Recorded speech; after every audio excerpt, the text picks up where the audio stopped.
We're back, I think. Hopefully. All right. It's been, what? A full month? Maybe even more of the offseason. Free agency has come and gone, and a lot of stuff has happened. Personally, I'm not a big fan of mock drafts, so I try to avoid all that stuff, but it is draft week. Don't worry, I won't make a mock draft. Don't worry about it. We're just going to catch you up on all the biggest news that's happened in the NFL during the offseason, so let's get into it. Welcome to the newest episode of SDW. Super Dario World!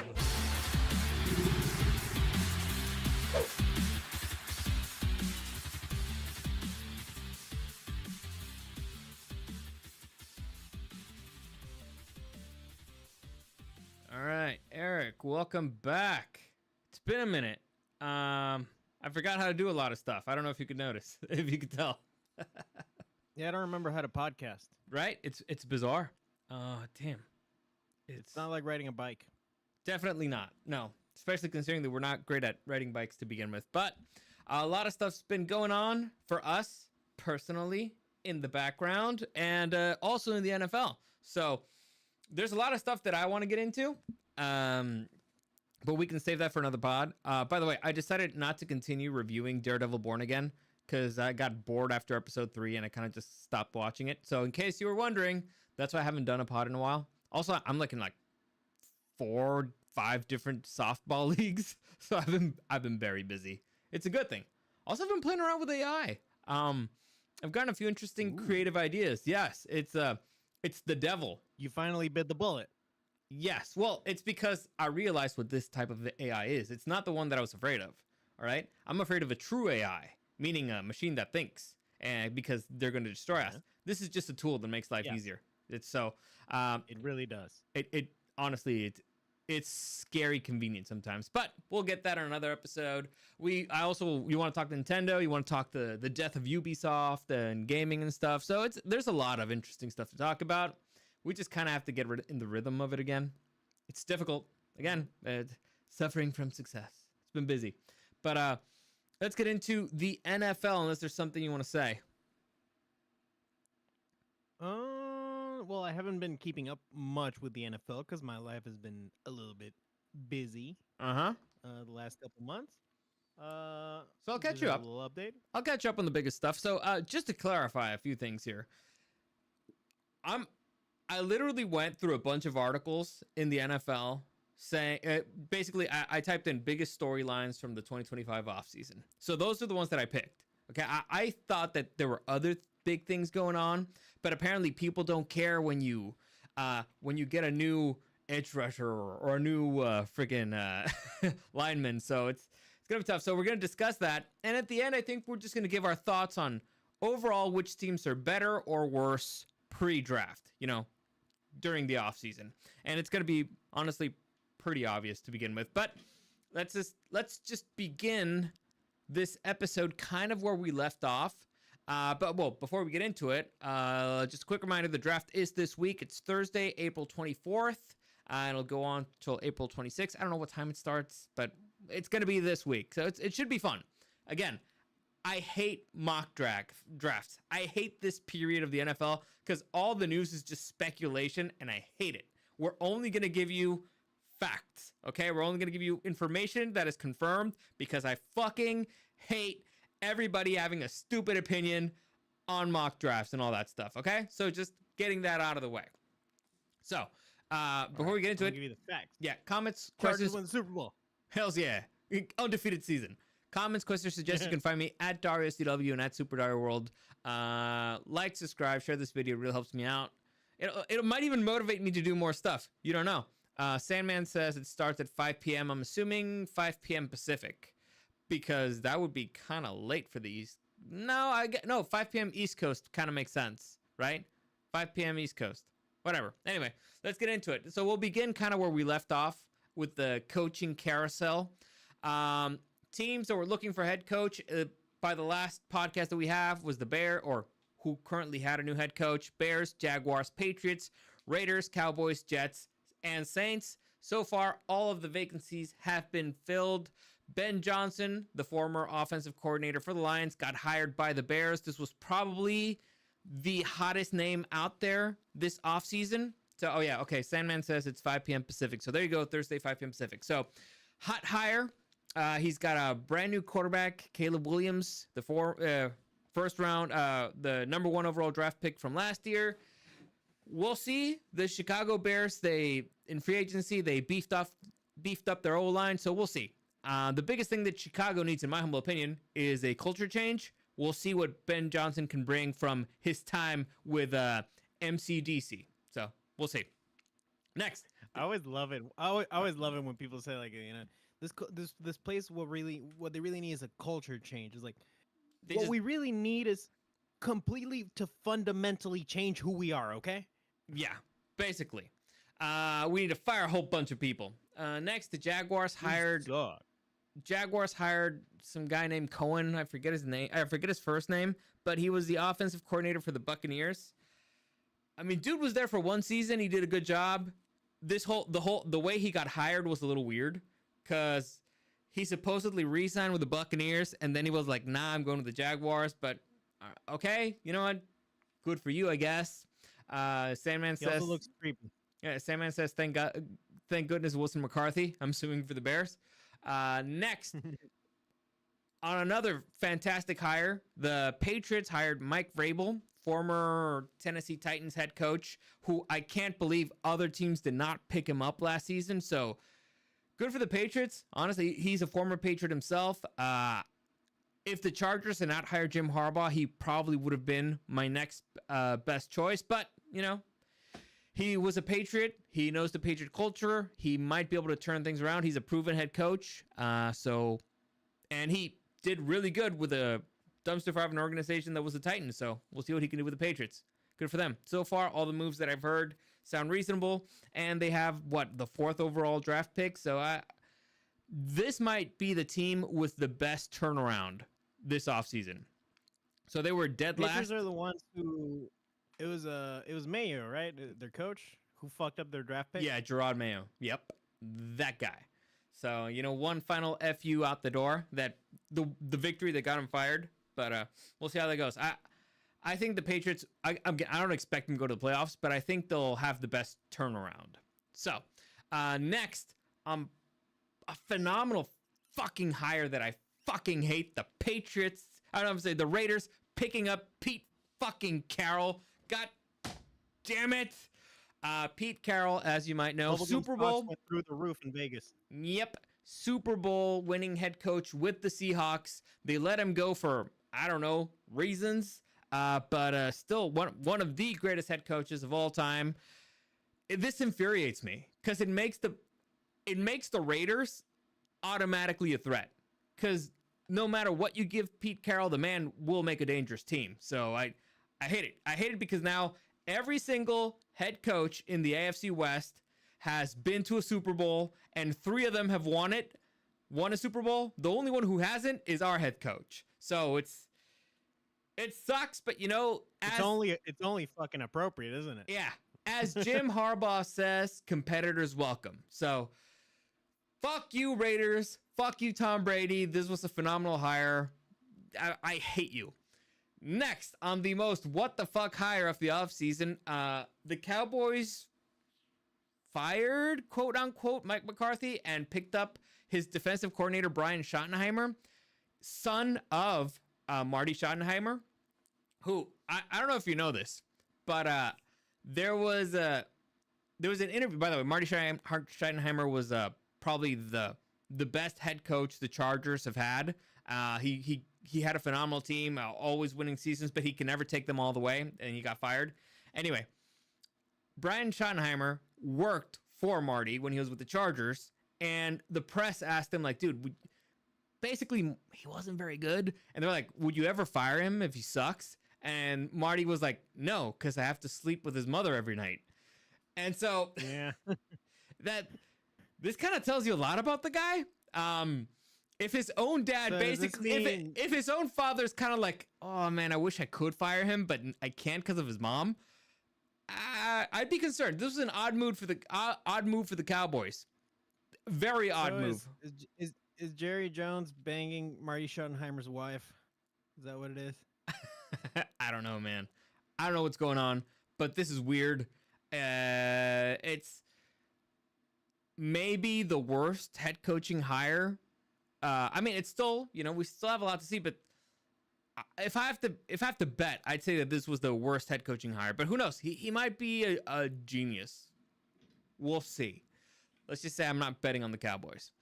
Next, the Jets hire Aaron Glenn, former defensive coordinator for the Detroit Lions, who did a phenomenal job this season, considering that all of his players were injured. So maybe he can turn the culture around. Hopefully, we'll see. Actually, not hopefully. Screw the Jets. Whatever. They don't deserve anything good.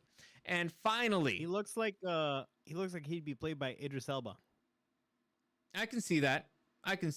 And finally, the Saints hire Super Bowl winning offensive coordinator for the Eagles, Kellen Moore. And this one, let's just say it's off to a bad start. Things are not looking good for the Saints right now. So first off, you need to keep in mind something. There's a problem. They couldn't hire Kellen Moore until, he stopped working. So it was after the Super Bowl. So he was the last hire, right? The last guy hired. There's a problem with hiring somebody so late.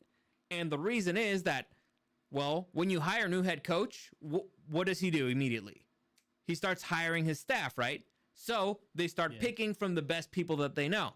Now, this isn't a gigantic community. They tend to know a lot of the same people. And so you start trying to poach the best people from where you can. Yeah, I'm pretty sure that Pete Carroll got the best guys. I'm pretty sure that Mike Bravel knew the best guys and he just started picking them up, poaching them off from other teams or getting them off the bench or whatever. And so if you're the last guy hired and you've never been a head coach, your options for coordinators, for coaches are a lot smaller. Ergo, the reason why the new Saints defensive coordinator is none other than Brandon fucking Staley. How does this man keep getting hired? I have no idea. Brandon Staley. The worst head coach I've ever seen, not only for the Chargers, but maybe for any franchise ever.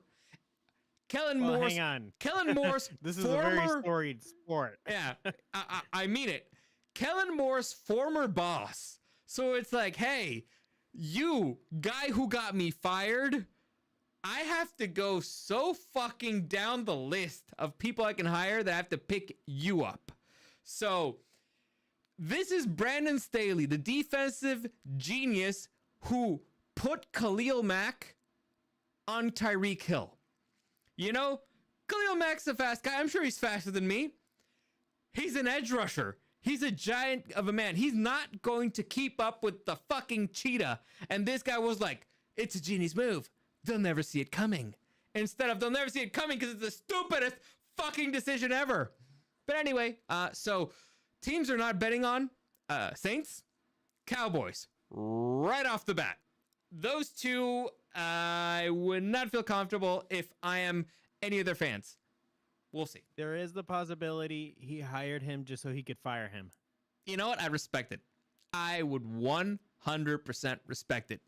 Also, so those are the new head coaches. Let's move on to interesting news. Probably the biggest news of the last couple weeks relating to the draft, and that's that Saints quarterback Derek Carr announced that he suffered an injury that might keep him out for the rest of the 2025 season. So the Saints are going into the draft without a starting QB, and this is kind of a domino that makes a whole lot of ripples throughout the draft. We don't know what's going to happen there, but let's just say interesting bit of news, and it sounds like Carr's really not happy being there with the Saints, so we'll see how it goes. And it makes sense. I mean, Derek Carr was with the Raiders when he never. What? He has never looked happy. Fair enough. All right, so let's just move on to what I call the QB carousel. And the centerpiece of this story is none other than one Mr. Aaron Rodgers. Basically, the entire NFL has been waiting the entire offseason to find out what the fuck is Aaron Rodgers going to do. Who is he going to play with? Is he going to retire? What the fuck is going on? He was officially released by the Jets, I think a month ago, and he had a bunch of suitors, but apparently the two teams that appeared to be the most likely were the Pittsburgh Steelers or the New Jersey Jets. Now, the New Jersey Jets hired one Russell Wilson, so I think, and Jameis Winston, so I think that kind of gets them out of the Aaron Rodgers train.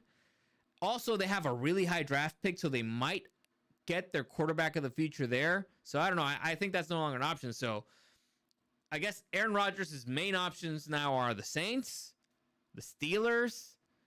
I don't know where else. Didn't the Vikings trade Cousins? No. So we'll get to Kirk Cousins because he's also another funny storyline.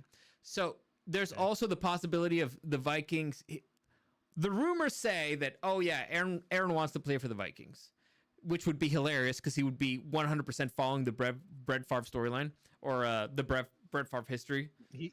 He's speedrunning Brett Favre. Exactly, but he's gonna be stealing from charities within the year. I'm calling it. And dude, I 100% get why if you're Aaron Rodgers, you want to play for the Vikings. You got an offensive-minded head coach. You have two phenomenal wide receivers. You have a great tight end.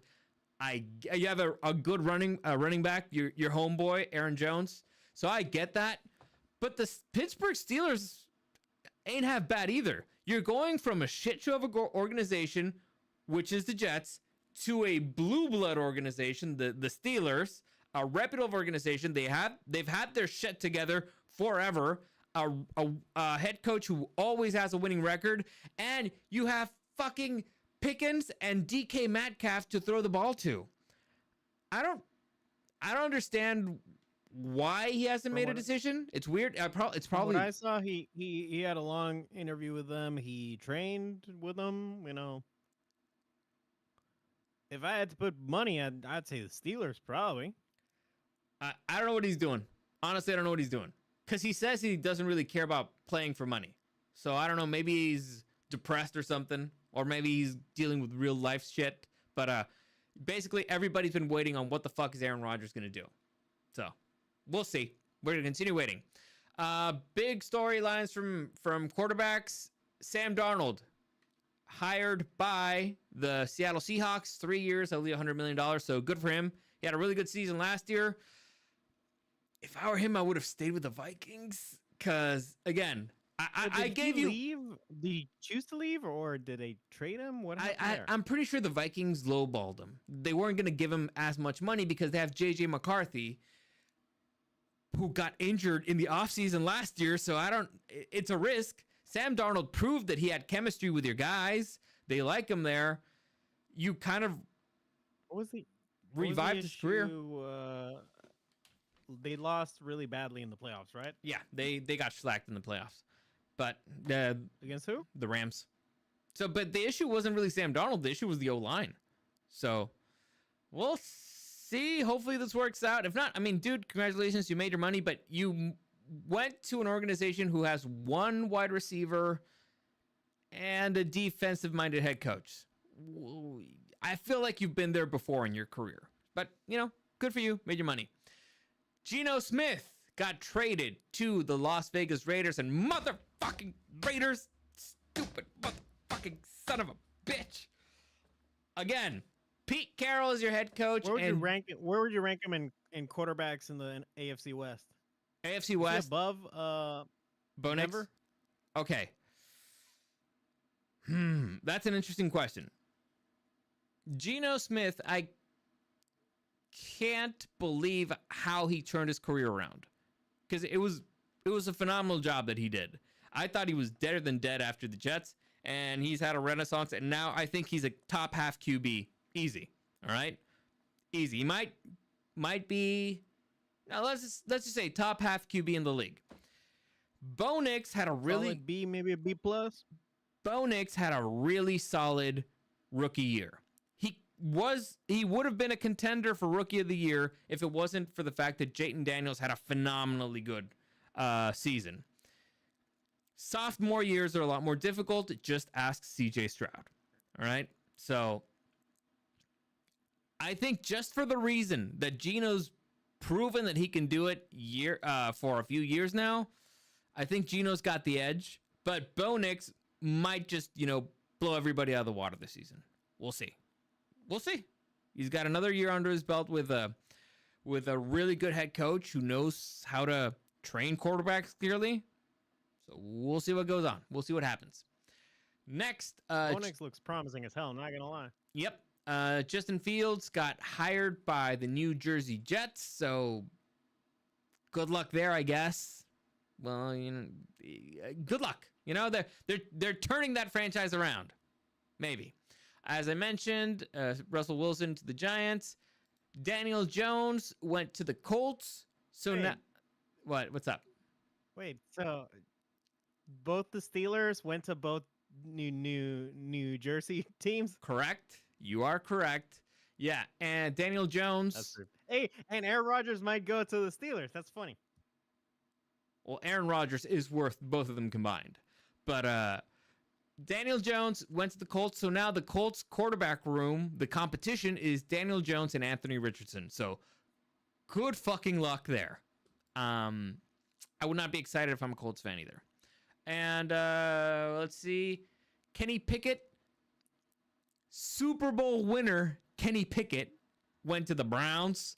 So the Browns now have Kenny Pickett, Deshaun Watson, and Joe Flacco.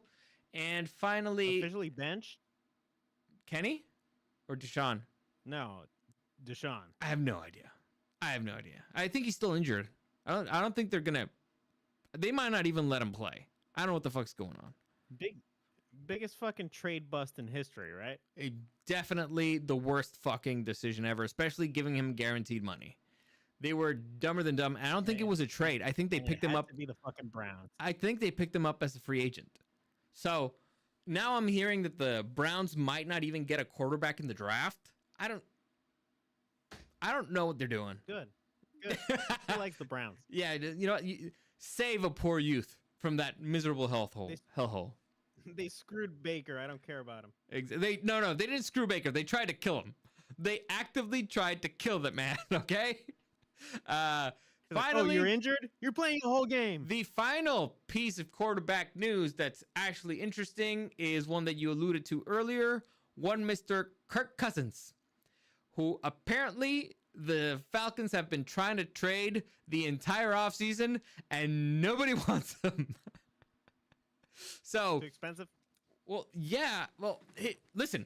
The Falcons are the dumbest fucking organization in the world. And I know there's a lot of people out there being like, no, see, they made the right decision by getting Penix and blah, blah, blah. And for this specific moment, it's like, no, they fucked themselves up because they wasted so much money. Won the Super Bowl, right?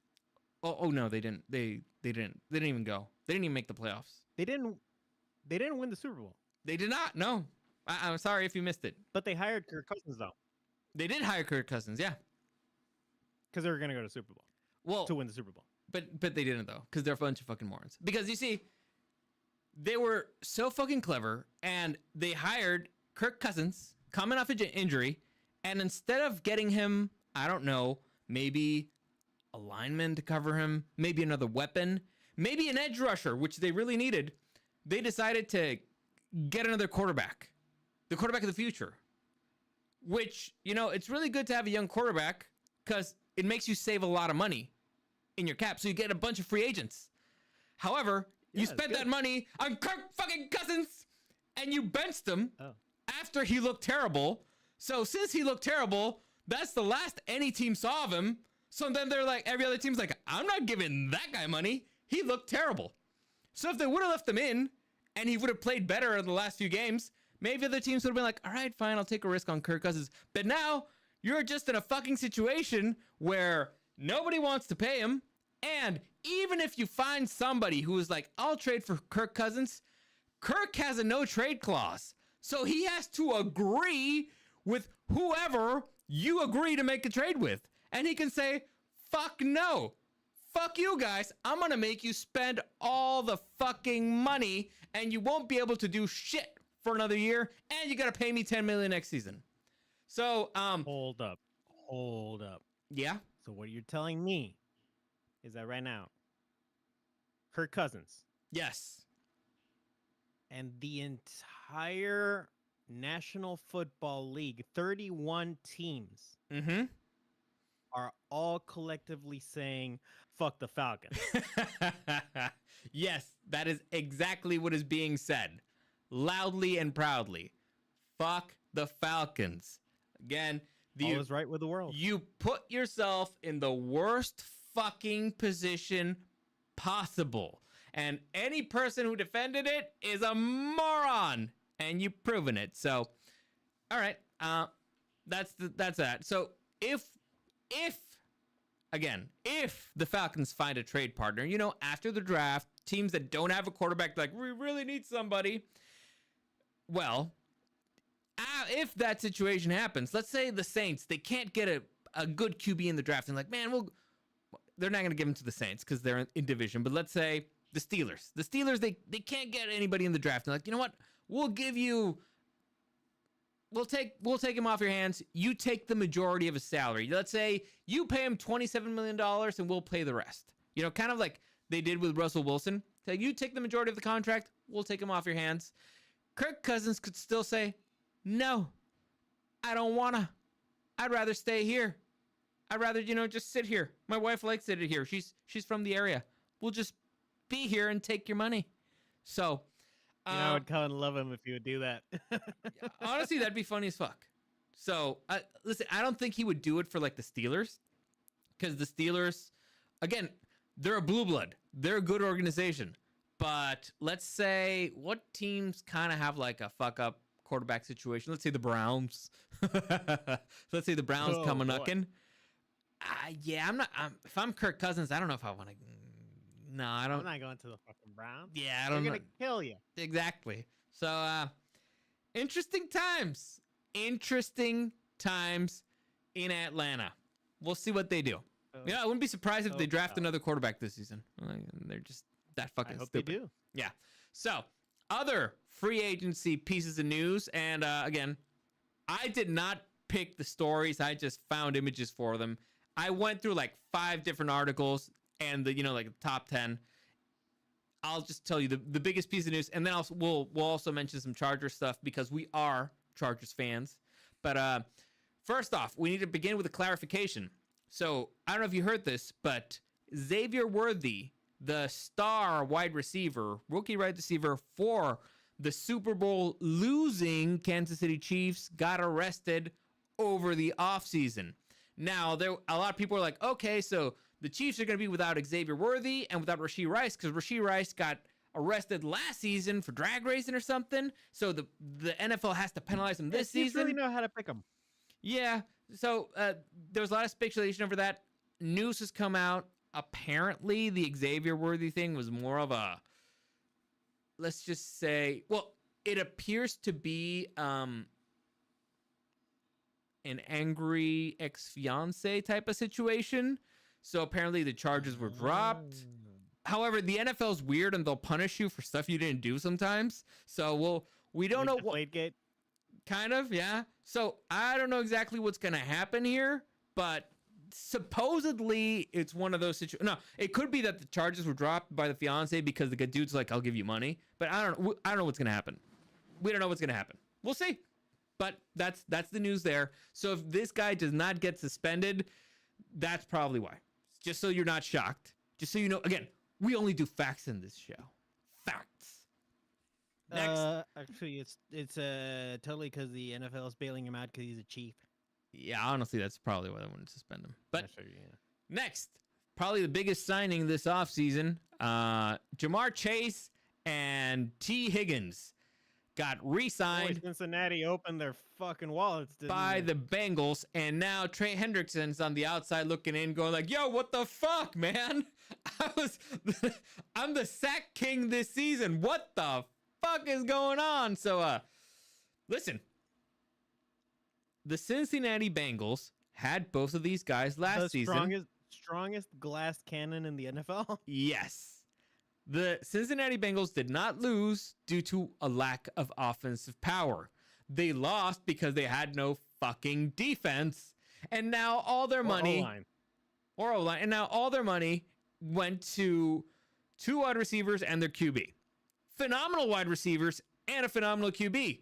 But you need 49 other guys to win. So, you know, maybe it'll work out. Maybe it'll work out. You know, they say it takes 2 to tango. Yeah. More like 52. Exactly. Yes. So, I wish him the best. You know? Wish him the best. Maybe this season they won't. We got T. Higgins. Maybe this season they won't start 0-5. Next. Wanna make a bet on that? No, fuck no. They clearly have ignition issues. They need they need a lot of foreplay. All right. All right. Let's throw $5. They lose their first 2 games. $5. Let's see the schedule first. Or you can look it up. Let's see. The schedule's not out, dumbass. Isn't it? No, it's not out yet. The Chargers make a really kick-ass schedule video, like the announcement. Like well, then it'll make it even better. Like last year was the Sims. 2 years ago was anime one. So we'll find out eventually. Chargers social media really is the top tier. Yeah, honestly. Next we have Stephon Diggs coming off an injury, paid a lot of money by the Patriots, but I guess they really need a wide receiver. So good on him. We'll see if the Patriots can do something with it. I mean, Drake May looked good, but again, he had no weapons. He had no line, so they have some rebuilding to do over there. DK Metcalf, as I mentioned, was traded to the Pittsburgh Steelers. Why? I'm not exactly sure, but they paid him a buttload of money. So now DK Metcalf, who's famous for getting on fucking fights in the field, is now in the same offense as George Pickens, who is famous for getting in fights in the middle of the field. So, hey, maybe the Pittsburgh Steelers games will be fun to watch now. Maybe the Steelers and problematic freaking wide receivers. Wide receivers. I don't fucking know. But you know, if it makes their games more watchable, I'll be happy. All right. Next, Devontae Adams signs with the Los Angeles Rams, and they sent Cooper Kupp up to the Seahawks. Well, they don't send him. Cooper Kupp went his way. The Buccaneers re-sign Chris Godwin, and the 49ers lost 17 players. 17 fucking players in one offseason. The biggest losses. They're done. Yeah. The biggest losses were probably Dre Greenlaw, their middle linebacker, who's a phenomenal player, but he got injured in their Super Bowl against the Chiefs, so he missed pretty much the entire season. And by the way, you know who picked this motherfucker up? Again, probably among the best freaking linebackers in the league. Best defensive players. My gut says the Chiefs, but I don't know. The fucking Broncos.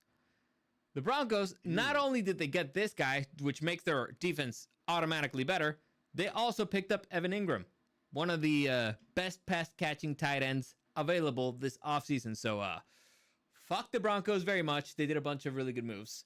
And seriously, did the Chargers do nothing? I'll get to the Chargers. Finally, the 49ers, another big name they quote-unquote lost because they actually did a trade. Deebo Samuel got traded to the Washington Commanders.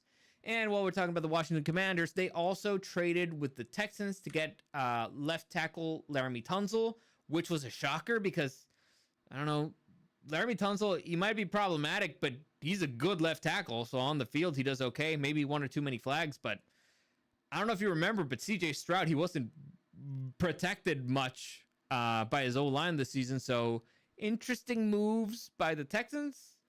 We'll see if it works out. Like the guy from Green Mile. A little bit, yeah.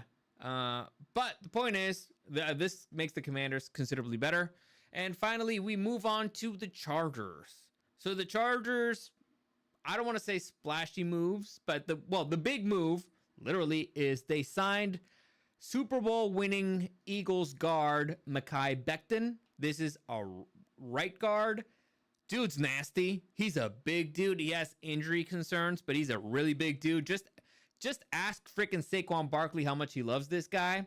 Him next to Joe Alt, it's two mountains on the right side. The right side of the O-line looking good. And if you remember how the middle of the O-line looked in the playoff game, they needed help. Now, for the middle of the O-line, they also got Andre something from former center from the Raiders. So immediate upgrades there. They got Conklin, a tight end from the Jets, who's apparently a pretty good pass catcher. So basically, the big loss is they lost Poona Ford. So he's a D lineman. That was a big loss.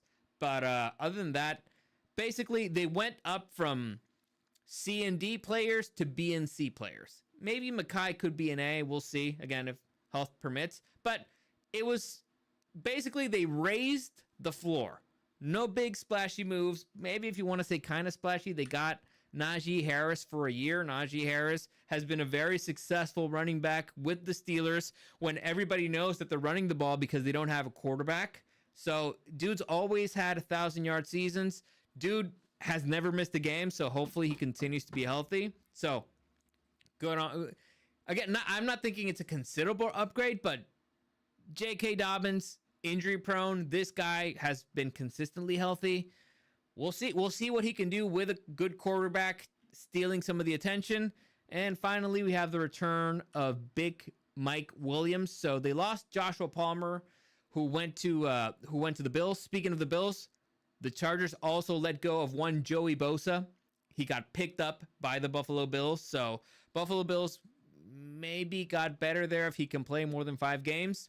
But yeah, Chargers get... I'm looking forward to him having a full season. Yeah. So I think if I have to pick between Mike Williams and Joshua Palmer, I'm okay with Mike Williams. So again, little upgrades. Injury prone as hell, dude. That's the problem. But again, little upgrades. Now, in a perfect... I would have rather had Keenan back.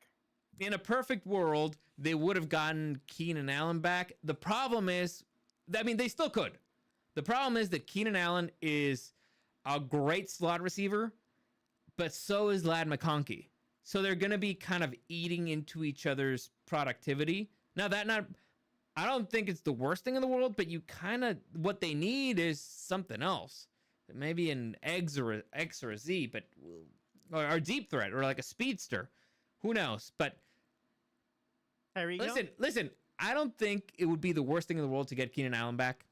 I don't, but it's not likely. The guy who I would love to have back is J.K. Dobbins. Loved this guy last season. And so Najee Harris is not exactly known as a home run hitter. So he's a workhorse. He'll get you 3-4 yards every time. He'll get you 1,000 yards in a season. But J.K. Dobbins can take it to the house. So from anywhere. So he would be your home run hitter. These two in the same backfield would be great. Now, the thing is that it sounds like this is a very good running back draft. So they might go with a rookie instead of the veteran. But I don't see why it would be bad to have Najee Harris, J.K. Dobbins, whoever rookie you get here, and Kamani Vidal. That'd be your running back room. I think that'd be great. But we'll see. Let me see. Sandman says here, who's the Steelers' current QB? Who's going to throw to Pickens and DK? I don't think they have. I don't think they have a QB. I think it's going to be Aaron Rodgers. I don't know. Just look it up quickly. Who's the current QB? Might be somebody we've never even heard of. And Sandman, what position would you like to Brady. see? What position would you like to see the Chargers pick in this draft? And we'll get to the draft in a minute. So those are the biggest pieces of news. What's According to this, their starter is Mason Rudolph. Bitch. Hell, you know what? Good for Mason fucking Rudolph. Good for him. Life's coming full fucking circle for that guy. All right. Let's get into a little bit. So we're going to give you our thoughts on what each team did very quickly, which teams improved the most. So if you look at the AFC West, we're going to start with the AFC West. Broncos got considerably better. Raiders got considerably better. Chargers got a little bit better. Free agency. Again, we're just talking free agency. And the Chiefs, I think they got a little bit worse because they did lose some players. They maintained, particularly in their O-line, they didn't maintain their guard, but they lost other guys. So a lot better, a little bit better, worse. So it's all going to come down to the draft, obviously, and but Yeah, who came out better, the Broncos or the Raiders? Okay. The Raiders were far lower. Okay. So who made the bigger jump? I think the Raiders, because the Raiders had no quarterback and no head coach. Well, I mean, they had, But the Broncos filled in pretty damn good. Incumbent. So the Raiders were starting from a 3, and the Broncos were starting from an 8. Because I think like an 8 can get you. That's a playoff team, right? So the Broncos might have gone up to 8.5. The Raiders might have gone up to 6. So the Raiders had a bigger jump. Does that make some sense? Actually, then let's say the Broncos were a 7 and they move up to an 8. So it's like I was thinking more of a 7. The Chargers were probably a 7.5 and they moved up to an 8. So it's tough to know right now who did better, who's a better team between the Broncos and the Chargers. Would you say Chiefs maybe went down to an 8.5 from a 9? Listen, right now, yes. And honestly, the Chiefs... I don't feel like they were higher than a 9. I think the Chiefs were an 8.5, to be honest. So I think they went down from 8.5 to an 8, maybe to a 7.5. Right now, honestly, if I'm the Chiefs, the teams that I don't want to play is the Raiders and the Broncos. Because the Chiefs don't have an O-line, and the Raiders have Max Crosby, the Broncos have Bonito. So they have like legit young pass rushers. The Chargers have Khalil Mack, but I mean, it's not... He's maybe on his last year. He's on the wrong side of 30. Well, let's just say I'd be a little bit more scared of the other two teams. So we'll see how it goes. So if we have to make a prediction, as of right now, who's winning the division? It's obviously the Chargers. So they're going to go out undefeated, right? Yeah, easy. Okay, right. Easy Next, money.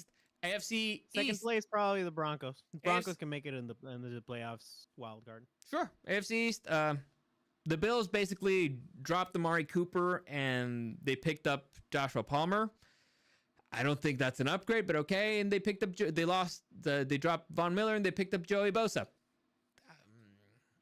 Listen, they don't have much competition, so I think they're still safe for this season. Jets are a dumpster fire, and we'll see what Aaron Glenn can do in a year. The Dolphins are another fucking dumpster fire, and I did not see this one coming. I am starting to sign up on the idea that Mike McDaniels is not a head coach. I like the guy. He's funny, but he's not a head coach. And I don't think he's going to be with the Miami Dolphins very long. So, yeah, there's a bunch of Jalen Ramsey. It's a ruthless fucking league, isn't it? Yeah, Jalen Ramsey wants to be traded. Well, here's the thing. He's a really good offensive coordinator. He's a quirky dude, but he's not a head coach. And there's a bunch of stories that came off this offseason. Well, first off, Tyreek Hill wants to be traded. Jalen Ramsey wants to be traded. Dude's clearly not taking care of Tua or not hiring the right medical staff. And there were stories of guys being late to meetings. And if your guys are being late to meetings, that's a clear sign they don't respect you. Okay? Bill Belichick, if you're late, he'll bench you. He doesn't care if you're Butler, the hero of the previous Super Bowl, he'll fucking bench you. So he doesn't care if you're Tom Brady. Exactly. So it's clearly there were issues there, and I remember the press conference where they asked him about it. He's like, "Listen, monetary fines are not doing here. They're not doing anything here. Like, they're not fixing the problem." Meaning that it's probably the biggest stars, the guys who make the most money, who just don't give a fuck, and they're like, "Yeah, I don't respect you. I'm not gonna show up on time. Fuck you." So, I don't think he's long for Miami. And like I said, the Patriots are probably gonna have the biggest jump. So I would not be shocked if the AFC East goes Bills 1, Patriots 2, Jets 3, Dolphins 4. Now I think Jets are going to stay at the bottom, but I think Patriots are going to be the number 2. Yeah, but we'll see. I mean, who knows? Mike Vrabel's a hell of a fucking coach. He might surprise us. I think Vrabel is better than McDermott. It's just McDermott has Josh Allen. So, next we have the AFC North, where the Ravens, they did not do much. I mean, they maintained, I believe, their star tackle, if I'm not mistaken. They held the line for the most part. They held the line for the most part. I heard rumors they wanted to trade Mark Andrews. We'll see what happens after the draft. Steelers, like I said, they got Mason Rudolph as a quarterback. and they did get DK Metcalf, and apparently TJ Watt's unhappy with his contract situation. The Browns are the Browns. I want Mason Rudolph to stay. The Browns basically they managed to keep, what's the edge rusher's name? The best one in the league. I'm forgetting it. Garrett? Yeah, they kept Myles Garrett. They paid him a buttload of money. And the Bengals kept their wide receivers. They gave them a buttload of money. So if I have to guess what the fuck's going to happen, I'm going to say the Ravens win this division. Bengals number 2. If Joe Flacco starts for the Browns, maybe the Browns take number 3. But if Aaron Rodgers goes to the Steelers, then the Steelers will probably take number 3. So it's we'll wait and see. But as of if they had to play a game right now, I think the Browns could take the Steelers. With Mason Rudolph? Yes. Who are the Browns starting? Again, it's either Kenny Pickett or Joe Flacco. So again, if they start Joe Flacco and he played like he did the season that he was with him, I think Joe Flacco can take him. So we'll see. Sure. And finally, the AFC South. The Texans, like I said, they let go of Laramie Tunsil and they did not re-sign Stephon Diggs. The Colts, they got Daniel Jones to start a quarterback competition there with Anthony Richardson. The Jaguars got a new head coach. And the Titans, they got a new head coach. No, they did not get a new head coach. They have the number 1 overall draft pick. And they didn't do much else. So Texans by default? Yeah, I'm pretty sure it's going to be the Texans. I mean, if things go well with the new... It's assumed that the Titans are going to get Cam Ward, who's supposedly the best quarterback in this draft. If things go well with him, they might make a turnaround. The Jaguars have a lot of talent on their team. They just suck always. And Trevor Lawrence can't get a good fucking coach. Yeah, and Trevor Lawrence gets injured always. So, and the Colts, they have a good fucking team, but their quarterback sucks. So, this division's a clusterfuck. The one who's not a total clusterfuck is the Texans. So, I'm going to go Texans, Colts. Nah, man, I don't trust the Colts. Texans, Jaguars, Colts, Titans. As of right now. Haven't been keeping up with McAfee lately, so I don't know about the Colts, but based on their last season. Yeah, things did not go bueno. But I might trust the Jaguars more than the Colts, to be honest. I know, but, well, we'll see. Had a sheer fucking talent. Yeah. Next, the NFC South. The Buccaneers, like I said, they kept Chris Godwin. The Falcons are the fucking Falcons. They're dumpster fire. The Saints, another dumpster fucking fire. And the Panthers are kind of on the way up. The way they closed out last season, they look better, serviceable, usable. So if I'm going to pick, it's going to be Bucks, Panthers, Falcons, Saints. You put Falcons in the second? No, I put them as number 3. Just, as an insult. I'll put them last. Okay, fair enough. I mean, you did hear that the Saints hired Brandon Staley. Oh, yeah. It's like, oh my God, who disgusts me more? Oh, this is a moral decision now. Uh-huh. Fuck the Falcons. All right, fuck the Falcons. Good for you, buddy. Next, the AFC North, you got the Vikings. The Vikings who, again, they got rid of Sam Darnold. They did get Josh Allen, the defensive player Josh Allen, I believe. The Packers, they never do anything. The Lions, they lost both of their coordinators, and the Chicago Bears, they beefed up their O-line and they got the offensive coordinator for the Lions. So this division is actually pretty interesting because the weakest link was the Bears last year, and it's a possibility that they kind of got their shit together this time. We'll see. Again, I don't buy it. Fool's gold. Yeah. Off-season champs again. Every season. All right, so rank them. Oh man, the Lions losing both their coordinators sucks. I wonder if that window's closing for them. Right now, I would put Packers 1, Lions 2. Who do the Vikings have? For what? Their QB? JJ McCarthy. All right. They still have Justin Jefferson? Yes. Vikings, Bears. All right, fair enough. Listen, I'm gonna keep the Lions as number 1 just because their team is so fucking talented. They need. Packers are no joke. I know they're no joke, but they didn't really do much, and they were the 3rd. They were all the way down at 3rd. So. Well, that was the most stacked fucking division last season, and they also had the Bears. Like, listen, the Lions did a lot of clever, fun stuff on offense, but they were a fucking juggernaut because of the talent. All right, so the players were clearly running circles on other teams, except the Buccaneers. But everybody else, they were running circles around them, and or all the Commanders.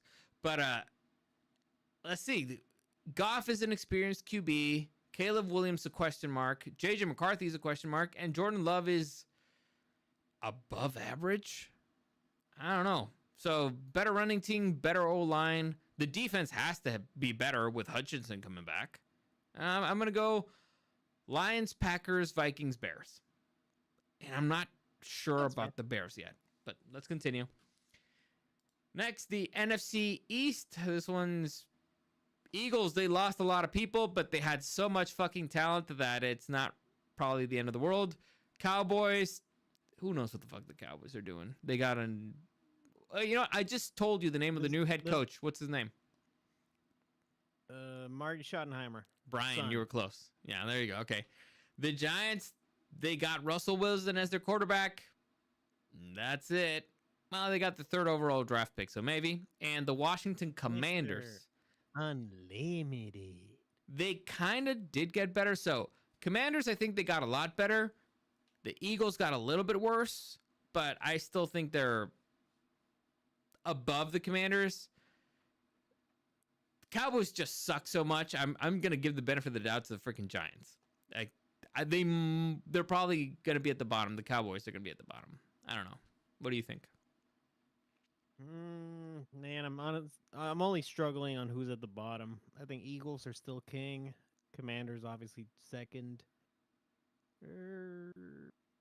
Wilson might be a shot in the ass for a little bit. I don't know what the fuck the Cowboys are doing. I think Jerry's just gone senile. Yeah. All right. And finally, the NFC West. 49ers lost a whole lot of people, and I don't think they've even re-signed Brock Purdy yet, so we don't know how much money they're going to sink there. The Cardinals, they got Josh Sweat from the Eagles, you know, who's pretty good, but the Cardinals are always really hot for 1 minute and then just a dumpster fire the next. Seahawks, they got Sam Darnold, but they lost DK Metcalf. And the Rams, they just got better overall. They got Poona Ford, they got Devontae Adams. I think the Rams got a lot better. So actually, I wouldn't be surprised if we see the LA Rams in the NFC Championship this year. Is this the most scrambled division? What do you mean? Color-wise? Like the one... No, in terms of just moves and power levels changing. Yes. I don't know if I don't know power levels because the Rams stay on top. Seahawks, I think, might remain number 2. 49ers number 3, and Cardinals all the way at the bottom. So, we'll see. I don't know. Based on all the losses, it might be 49ers at the bottom. Maybe. We'll see. But all right. So who's the quarterback for the Rams? Stafford. Still? I thought he retired. No, they re-signed Stafford. Okay, well in that case. So it's Stafford throwing to Puka Nacua and to Devontae Adams. Oh, he lost Cooper Kupp. That's right. Yep, exactly. So there you go. And Where did Cooper Kupp go? Cooper Kupp went to the Seahawks. Well, that's a choice. Okay. Yeah, interesting.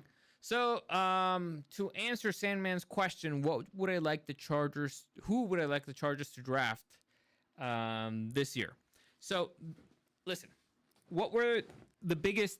My answer is, I don't know. I don't watch college football. No, but you watch the Chargers. You kind of know what the holes were. So let's say go back to the playoff game. What was the problem? Interior line, wide receiver, right? Give Herbie some guns. Also tight end. So if it's up to Mark me, Andrews? if it's up to me, Dallas Goedert, I think he's also on the trading block. So if it's up to me, if you need wide receiver and O-line, what's kind of the happy middle there? Tight end. Tight end. So to me, and Justin Herbert uses his tight ends a lot. A lot. He really likes throwing the ball to tight ends. So if it's up to me, if Colston Loveland, who was the Michigan tight end for, Jim Harbaugh for when they won the championship, if he's there at 22, get him.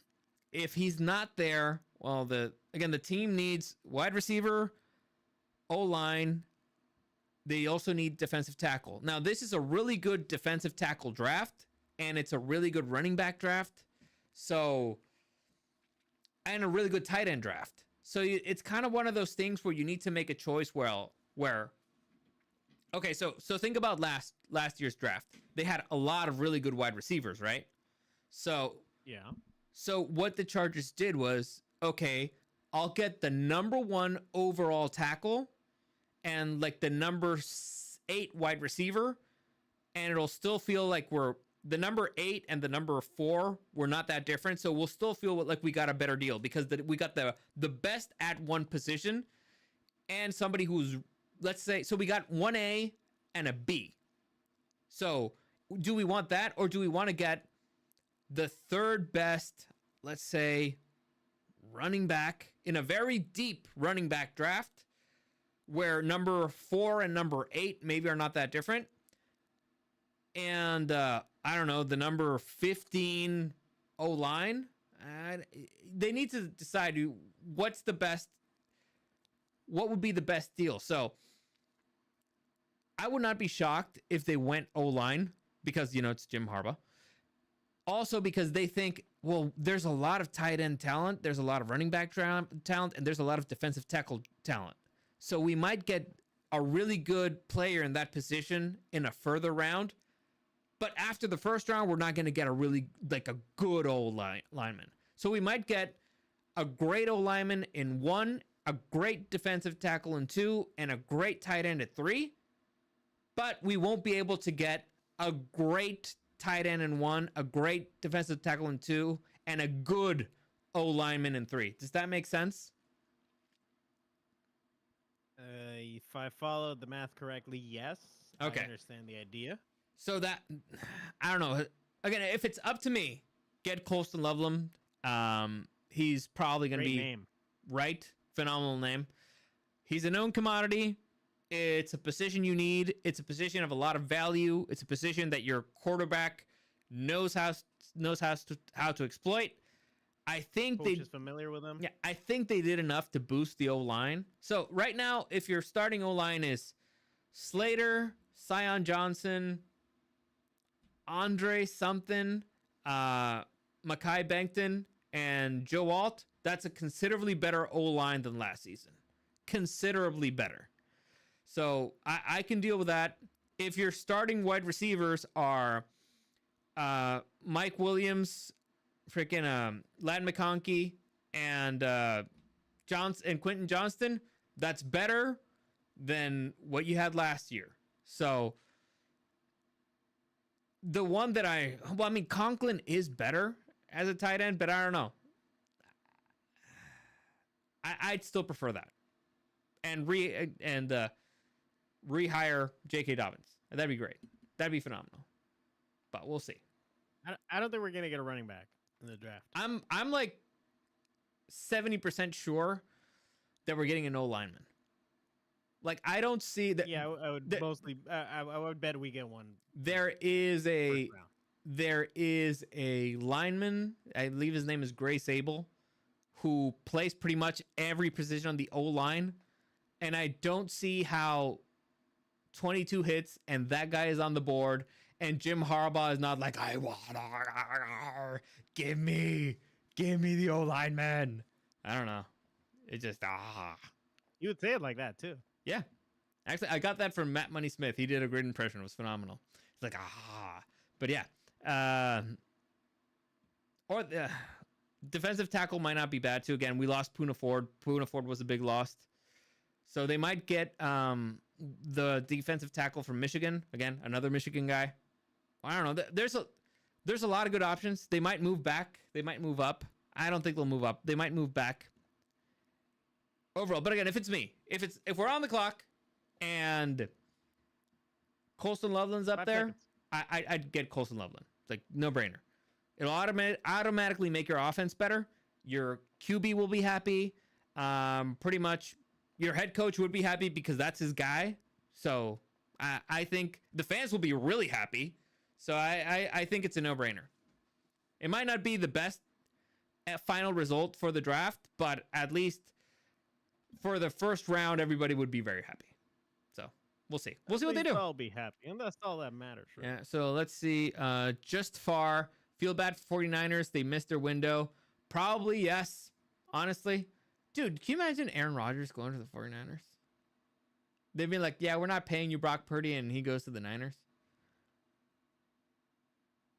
Because that's also an option. That is a realistic option, actually. I know. I mean, and that is his dream, right? I don't know. I mean, he is a California boy. I think that is his dream team. Yeah. But I don't know. Listen, I think Brock Purdy's done enough to get his money. Well, that team's going to be done pretty much. If they have to pay him like a star quarterback, oof, their window's pretty much done. Because everybody's older. Your biggest rival is way younger than you are, except in quarterback. But Stafford can still sling it. We'll see. Chuck Dominguez late to the party, but what's up, guys? And congrats, Eric. There you go. That's to you. Thank you, Chuck. Much appreciated. Oh yeah, I don't know if I mentioned it, but I got married. Hey, congratulations, Mazel Tov. Good on you. It's been a wild couple of months, guys. Is that why you look like 10 years older? It's quite possible. I'm exhausted. I'm tired all the time. By the way, that background looks great. You think? It looks kind of like you're in a draft room, you know, like doing a bunch of like techie hacker stuff. Ooh. Right? And there's a pig there. Best wide receiver. They're not. I'd be a terrible drafter. I would just get crazy offense. Dude, I don't think they're gonna get a wide receiver. Not round one. It's all right. So no. Listen, I really, really want them to get Keenan Allen back. I do, just because it's fucking Keenan Allen. The man's unblockable, and I see no problem with having Keenan Allen, who's unblockable, and Ladd McConkey, who's also unblockable. I could make that scheme fucking work. Okay, I could make it work. Like, how can I be successful with two guys who can't be blocked? It's a mystery. And if you get, let's say, a Colston Loveland in round one, get Keenan Allen in free agency, I could make that work. Okay, I could make that work somehow. All right, I could make that fucking work. Okay. So, dude, you don't know shit about fuck. Yeah. There's also a lot of people have asked me about what do I think about Brendan Rice. You remember the last year the Chargers drafted Brendan Rice, the son of Jerry Rice. Thank you. And so he never saw the field, which is incorrect. He did see the field in the Arizona game, and he fucked up. He got a flag, and so they were like, get out of here. So here are my thoughts on Brendan Rice. If he could not get on the field last season with that receiving core, I'm concerned about his level of ability. Okay? Now, some people need some time. Maybe he had issues with the playbook. Maybe it's not an actual physical thing. I don't know. The point is, if he could not get on the field when he was going up against the guys that he was going up against last season, I'd be concerned. I don't see much there. Maybe now the apple fell too far from the tree. Now if it's mental, there's stuff you can do about it. If it was, dude, we can't put you on in the game because you don't know the playbook. Well, he's had another off season to do it. So he's had another offseason to learn the playbook and all that stuff. There's an advantage to keeping the same offensive coordinator and all that stuff.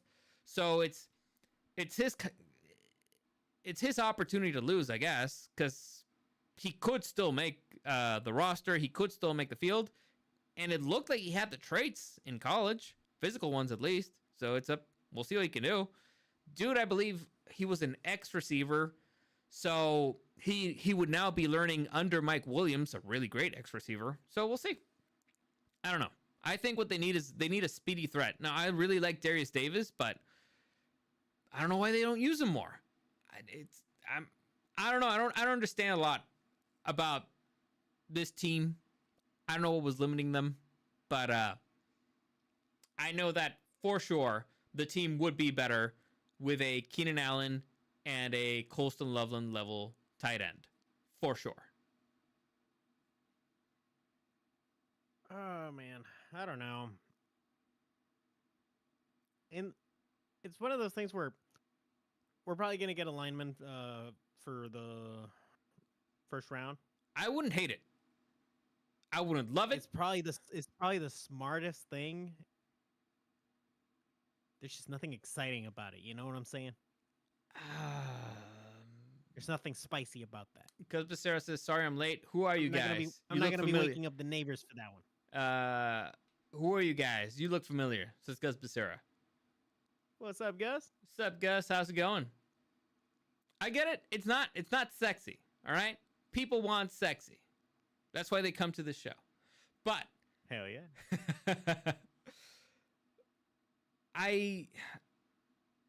What we know about this team is that they're best player available. That's their philosophy, right? Best player available. I don't see an O lineman beating out some of the other players. All right. And again, I think they did enough this on the offseason that you're okay with who your starting five would be in the O line. In my humble opinion. But okay. We don't know. We're not there every day. We don't see them every day. Who knows what the fuck. But if the starting five are the five that I mentioned before, I think you can get better talent somewhere else. But we'll see. Again, the beauty of this is it's 2 days from now, man. 2 days. I have no fucking idea how the people who talk about sports in the NFL and one team in particular do it every single day, because they need to just make up shit. And now we did this mock draft and we can't use the letter S. It's really fucking weird, man. I don't understand how they do it. I don't understand it. I'd rather take a break and come back when we know shit for sure. They get paid a lot of money. They'll make shit up. I don't think they get paid a lot of money, because whenever they're on their podcast, they talk about having another job. Okay? Listen, I have a lot of respect for them, right? I have a lot of respect for these people. They're clearly psychopaths. I could not do it. I could not. I'm happy with this, with information, with facts, and we can actually mess around with facts, and it's draft week, and so we can actually kind of know things that happen for sure, right? We know exactly what the team's needs are right now, and still tomorrow Aaron Rodgers might be like, hey, I'm playing for these guys, and that could fuck up all the entire math. So you know what? I think a lot of these media companies and personalities, they kind of love Aaron Rodgers in the same way that like mainstream media likes a guy like Trump. Oh, it's a ton of content. It's like, oh my God, it's free content. Thank God. Yeah, pretty much. Yeah. Because, well, it does open up a lot of possibilities. Again, the fact that Aaron Rodgers may not be MVP Rodgers, but I'd say that he's better than a lot, if not half of the starting QBs right now. So top half? All right. So really quickly, let me just see the teams right now. So Bo Nix, who do we Maybe say the beats him Raiders? just because of experience. Okay, so Bo Nix, Geno Smith, Patrick Mahomes, Justin Herbert. Let's say none of those there. Geno Smith might be in a competition. Bo Nix might be in a competition, but let's say not for now, because Bo Nix at least has youth on his side. Josh Allen, Drake May, Justin Fields, Tua. So he probably beats two there. Lamar Jackson, whoever the Browns have, Joe Burrow and Mason Rudolph. So there he beats two there.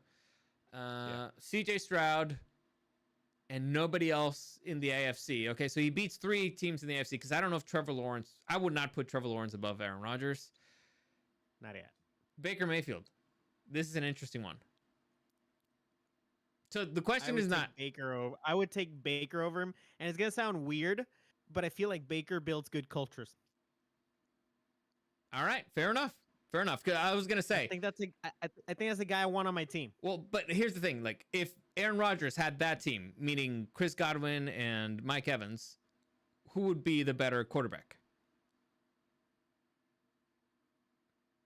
See, that kind of Well, if you're asking about actually winning games, then yeah. okay. So Aaron Rodgers would be better, probably.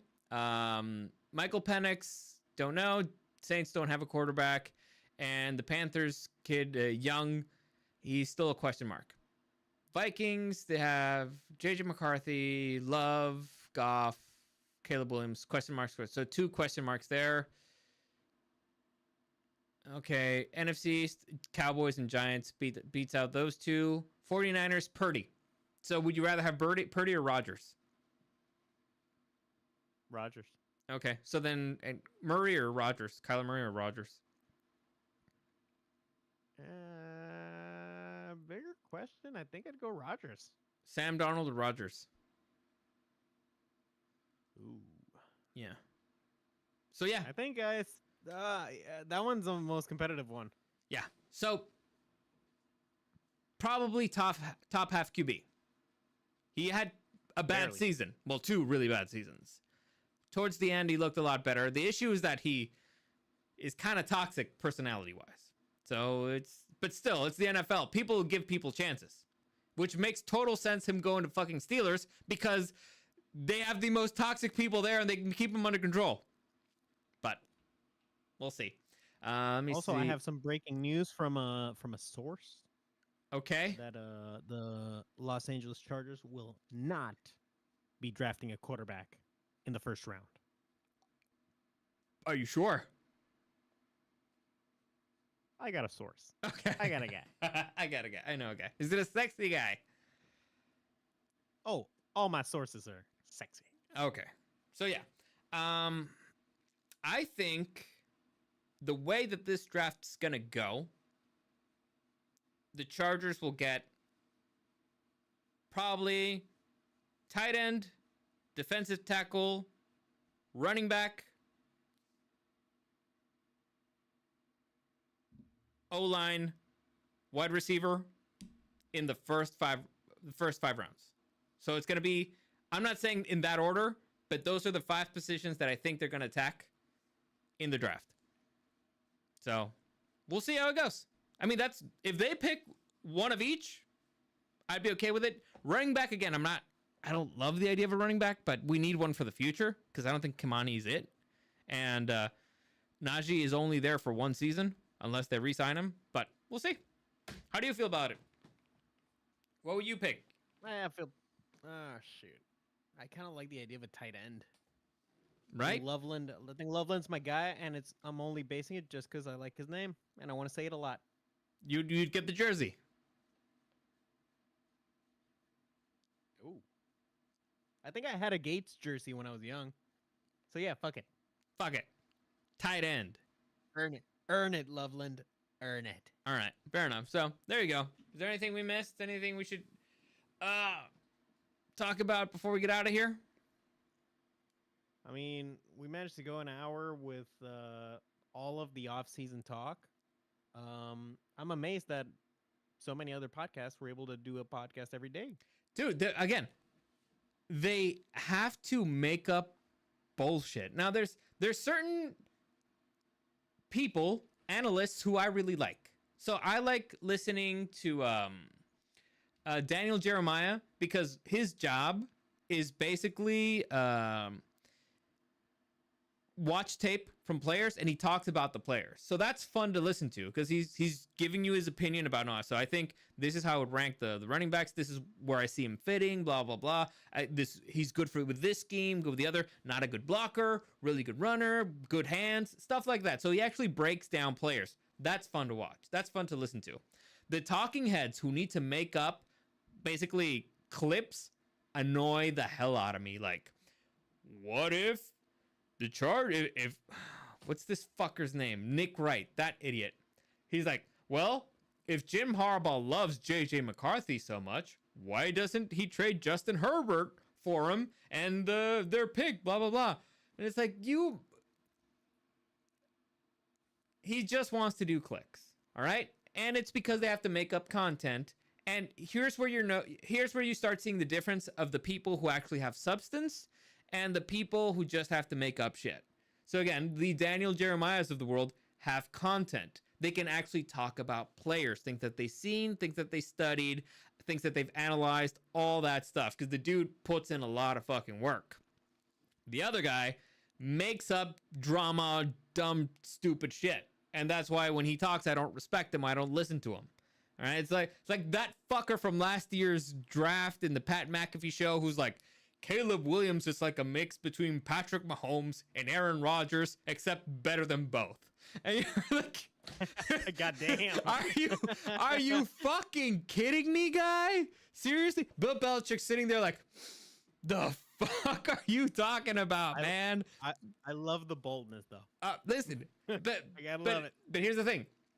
They're just trying to make clickbait content. They're just trying to make like clicks because people are gonna be like, oh, this person said this, blah, blah. So that guy gets drafted by the Bears and everybody's gonna be like, this guy's a combination between Patrick Mahomes, blah, blah. And it's all bullshit and it's annoying.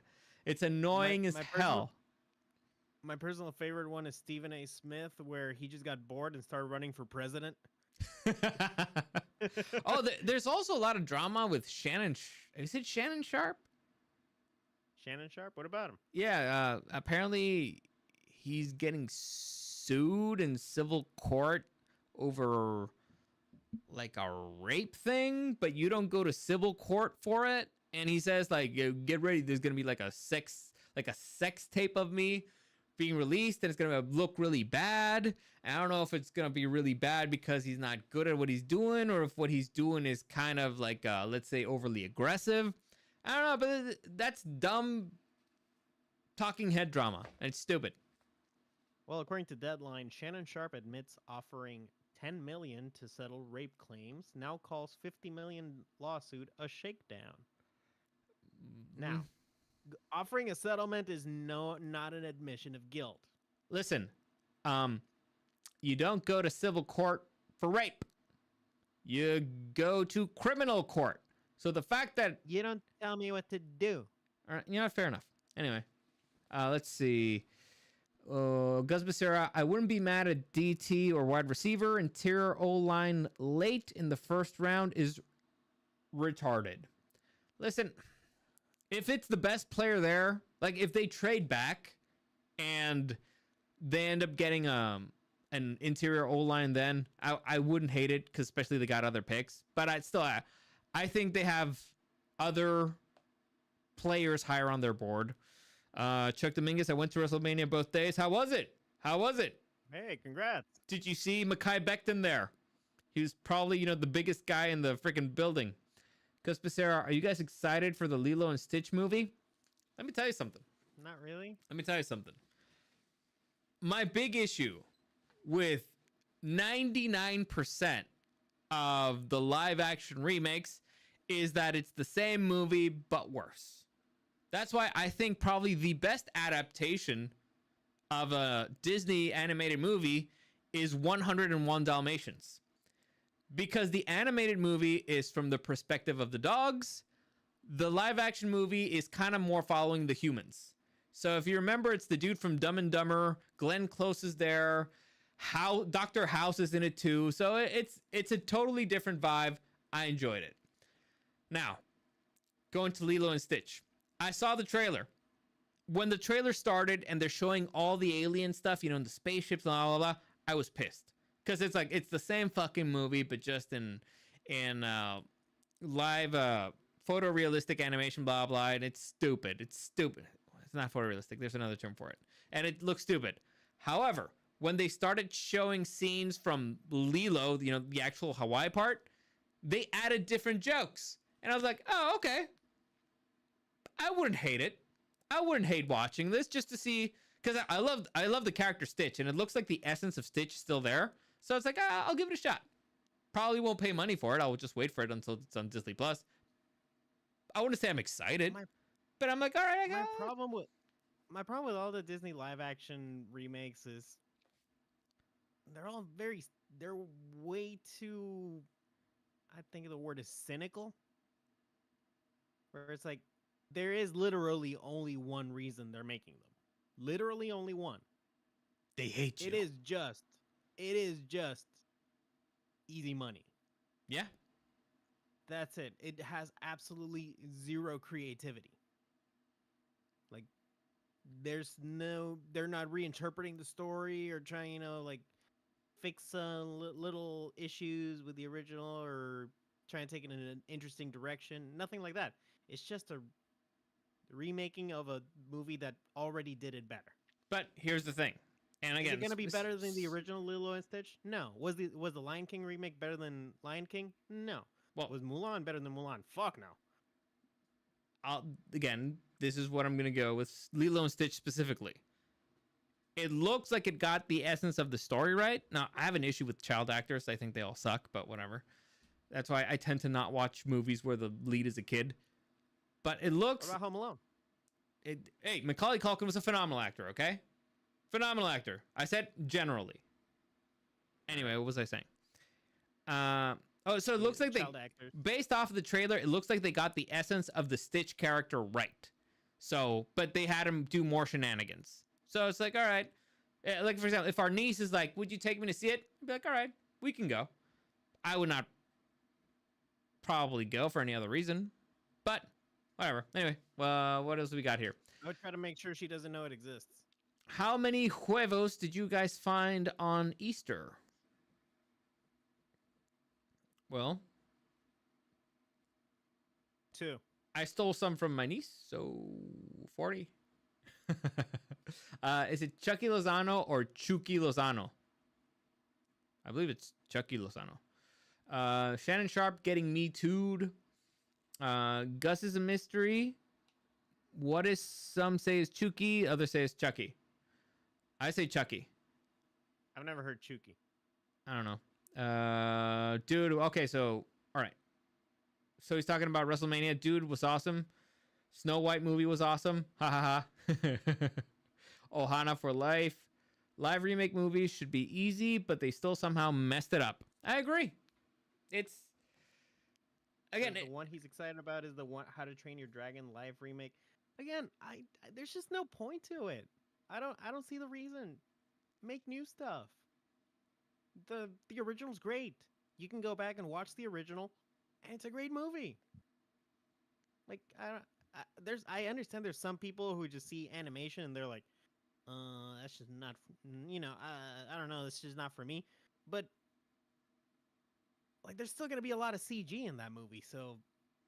You mean the dragon? Yeah. So I'm like, what's really gonna be the difference here, right? Listen, How to Train Your Dragon is a phenomenal movie. I'd say maybe the best DreamWorks movie from, the 3D. That's a conversation.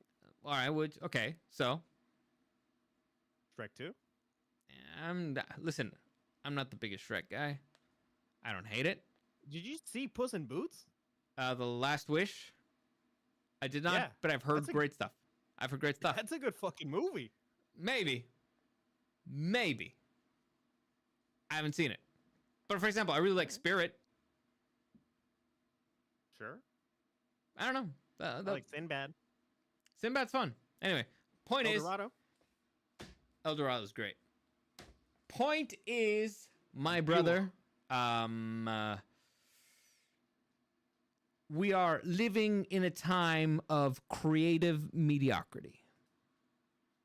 And it's bankruptcy. Yes, creatively bankrupt. And it's a lot of companies just not wanting to take risks. And ironically, they probably end up losing more money that way. But whatever. That's Kung Fu Panda is also great. Sure. It's fun. The little kid movies who don't try to be anything other than silly. By the way, are you going to watch Minecraft? Fuck no. The movie looks terrible. Right? But apparently it's great. I don't know. Well, no, it's not. It's just a meme. That's what I've heard. I've heard that it's like, if you play Minecraft, you're going to love it. I'm like, I've never played Minecraft, so. I played a fuck ton of Minecraft. I played hundreds of hours of Minecraft. You know what's great about Minecraft? There's no story. You just go in there and you fucking start mining and building shit. That's it. It's digital Legos. And it's fun.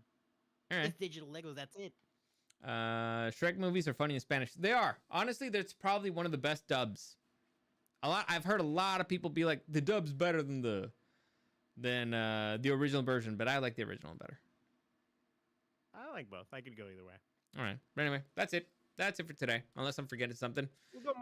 Let's go more into geek stuff on our next episode. Sure. Got a lot to say. Honestly, I've had the problem of because I've been like, man, like for Daredevil, Born Again, that I just stopped watching it, and I was like, man, am I bitter? Daredevil bored again? Yeah. Episode 3 really like just bored me, and I didn't feel like continuing. And I was like, man, is it me? Am I bitter? Have I grown bitter? And then I watched Jack Reacher season 3, and I was like, this is also a bad, but it's also a bad show. Yeah, it's like I watched Jack Reacher season 3, and it's like, oh well, actually, I'm looking forward to the next episode. I'm actually looking forward to next week. And anime, same thing. Every week, I'm looking forward to the next one. And all of a sudden, I started watching The Sopranos, and I'm like, it ain't me, bro. I'm not the problem.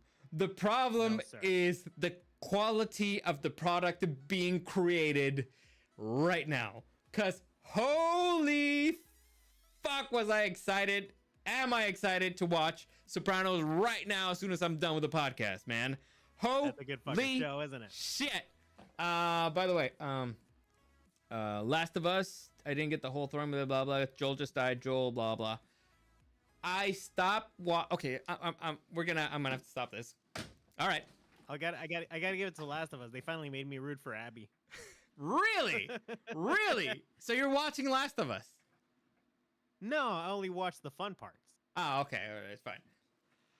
I only watched the golf episode. Listen, I watched the first episode of The Last of Us. I played both video games. I loved the first one. I hated the second one.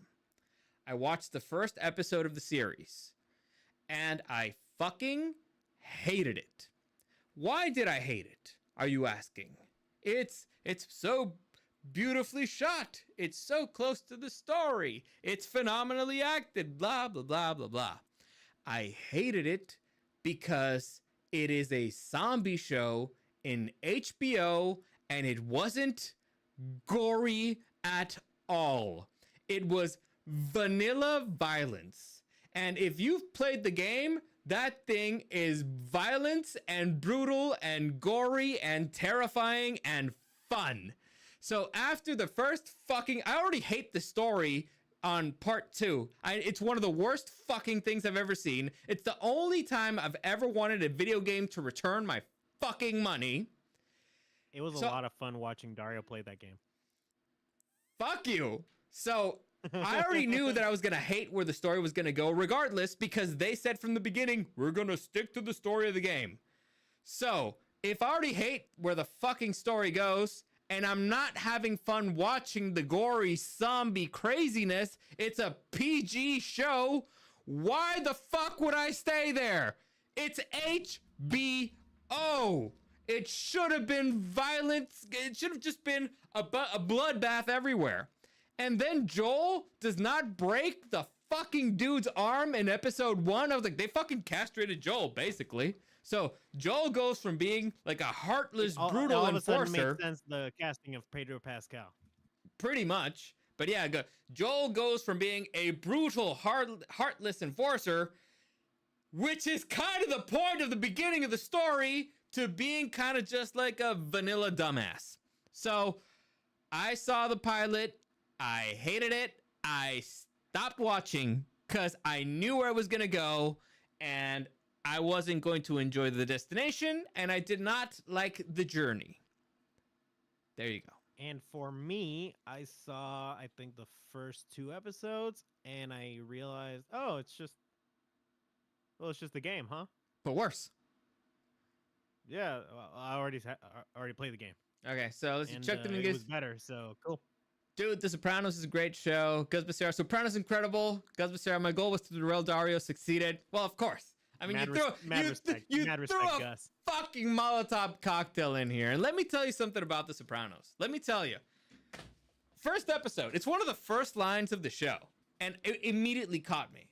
So it's, for those of you who don't know, The Sopranos is the story. It's the 2000. It's early 2000s, I believe. We have been officially derailed. Yeah. So it's in the 2000s, and Tony Soprano is a mobster in New Jersey, and basically he starts going to therapy because he's having panic attacks. Now, I don't know if you know this, but mobsters don't go to freaking therapy, and so therapists usually do not have mobsters. It's kind of a interesting situation to see a psychological analysis of a fucked up character. Now, beginning on very early parts of the show, I'm talking maybe the first freaking scene or the first freaking sequence, Tony Soprano says something similar to, they always tell you it's better to come in first. Like, it's always better to come in first than something. Whatever it is, you come in on the ground floor, and that's the best place to start.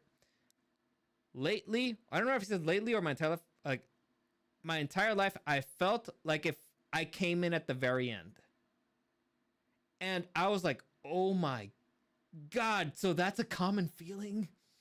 So that's, if Tony Soprano in the 2000s in Jersey, a mobster, felt that way, it's normal for me to feel this way now that I came in at the very end of the housing market, came at the very end of the film industry, so this is normal? All Tony, of the golden ages have ended. Tony, I'm gonna take this motherfucking ride with you all the fucking way. I don't know where this is going, but I am 100% in. So yeah, that's kind of what caught me. It's like, this is a normal feeling, I guess, or I guess we're always fucked up. But I just started to watch Ted Lasso. I've heard good things, but I think it's on Apple, and I'm not gonna get Apple. It's too much. The key to everything Sopranos will be the ending. You guys have to do a recap when you finish the series. All right. Yeah, sure. Fair enough. Listen, it's going to take me a minute because it's quite a few seasons, and I'm watching it with my girl, and my girl does not watch things at the speed that I watch things. So, there you go. But yeah, I watched it last year, so I'd have to refresh on some things, but for the most part, I'd be down to talk some Sopranos. All right. But yeah, let's do like a cultural recap thing. Let's do it. I got my juices flowing. I feel like I'm excited to talk about shit. Okay. Like video game stuff, anime. Dude, I watched so much anime. You have no idea. I've watched all the anime. There's not a single anime that I haven't watched. It's funny that we've kind of flipped because I've been watching a lot of shows and movies. You've watched live TV, you've watched reality shows, and you disgust me. What happened? Only because they're fun. Yeah. The way fast food is delicious? Is that what you mean? God, yeah. Is that how low you've fallen? I'm watching right now is it's sports anime. Hey, is it Kaijo? No, right Keijo? now I'm watching is it Keijo? Kuroko no Basket. Dude, you know what's crazy? So I was doing a cleanup of my house, because trying to downsize some stuff. So I was like, all right, I'll get rid of stuff that I have twice and stuff like that. Like, for example, if I had Kingdom Hearts in the PS3 and I have it for the PS4, so I don't need both. So it's like, all right, I'll put that stuff on eBay. As I'm putting stuff on eBay, I start randomly looking at random stuff like, how much is this? How much do you think a used Blu-ray for Kaijo is going right now? You mean Keijo? Whatever. Used. $100. $250. Yeah. So Yeah. you're selling it for $240. I'm not selling it. Are you kidding me? It's gonna be worth $1 million one day. I just gotta hold it.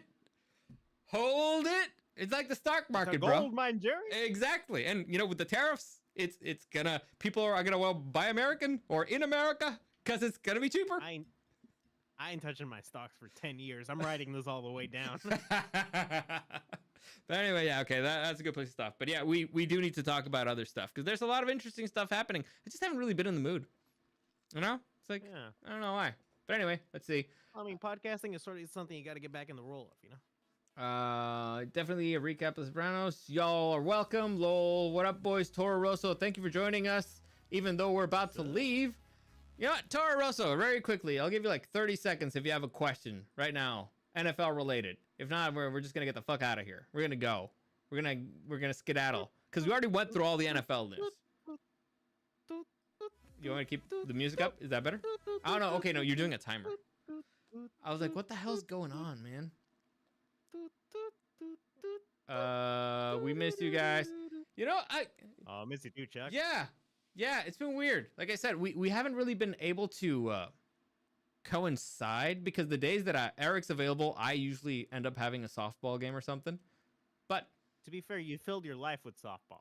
Well, it's because I'm good at it, okay? Dude, the other day I joined a fast pitch league, right? And so we are like in Division C3, like mediocre. And they asked me to fill in. Our game was done, but they needed a couple more players to play in a B game. And I was like, you know what? I'll be your DH, your designated hitter. So I went in there, and they throw me a pitch. I was able to hit it. I do a double, and I'm like, all right, I hit on this guy.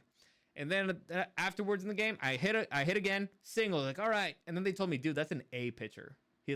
He's playing in a B team, but he's actually in the A. And I was like, I am the greatest batter alive. Nobody. I had a 3 home run game, dude. 3 home run game. I've been in the zone, so of course I'm gonna play more. I'm kicking ass. You know how people like doing stuff that they're good at? Jesus Christ. But yeah, I do need to. It's good for motivation. And it's good Also, for my health Rosso, too. Toro Rosso picked exactly the question that's gonna take us like an hour to discuss. Toro Rosso, in your fucking honor for that fucking question, that's gonna be the topic of our next podcast. Yeah, we literally talked about it. I was mentioning, I got a lot of things to say about the Switch too, and he's like, let's just do NFL for now, and we'll do a whole episode on the Switch too later. Oh yeah, because just on the very brief conversation that Eric and I had, it's like we're gonna maybe disagree. Put a pin on that one. We got a lot of stuff to say. The one thing I will tell you, my gut feeling is that I want it, but I'm not sure about the price point. I don't know about the price point. I'm gonna get a day one. Yeah. You're gonna get a day one? Bloodborne 2 is coming out for it, man.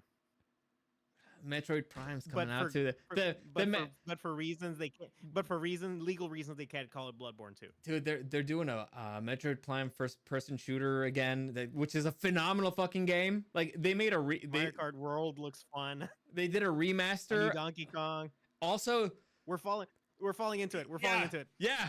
How dare you? Let's see. I have a pickleball question. What the fuck is pickleball?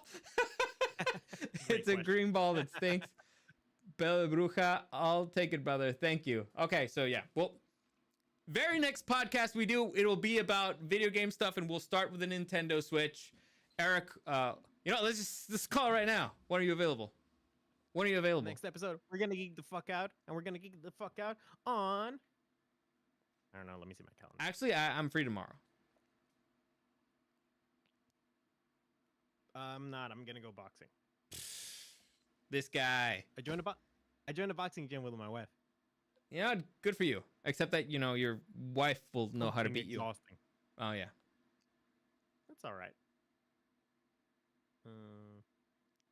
Can it be Thursday or Friday? I was gonna say Thursday. I got Saturday. I can't. I got a kids party thing. Gay. Shut the fuck up, man. All right. So, well, this is gonna take a while. This is It's gonna be next week. It's gonna be next week. It's gonna be next week. It's gonna be next week. Anyway, comments, questions, or suggestions, you can find me at DariusDW and at Super Dario World. Like this video, share this video, subscribe to this channel. Also, give me ideas for stuff that I can do with AI, because I'm actually kind of getting good. I have an idea. I have a lot of ideas, because I see AI and I'm like, why am I not making money with it? And you know, I'll get into it another time. All right, we'll do like an AI episode. But okay. Wait, Eric has a wife? Yes, he got married. Show him the ring. It's real. She's actually real. She's a real human lady, not an AI wife. Which, you know, everybody was betting on that. But anyway, as always, thank you for joining us, and we'll see you again next time.